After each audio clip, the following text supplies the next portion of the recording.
everybody. It's time for Bonnie Says. Hello again to all my friends. I'm glad you came to play. Our fun and learning never ends. Here's what we did today. Did you try to guess everybody's pets like I did today? Julie likes to take her puppy Scooter for walks, but she always keeps him on a leash so he'll be safe.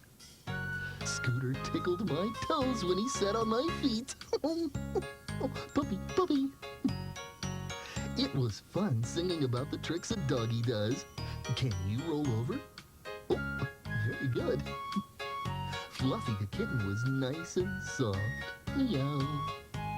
We met 3 goldfish that were super duper.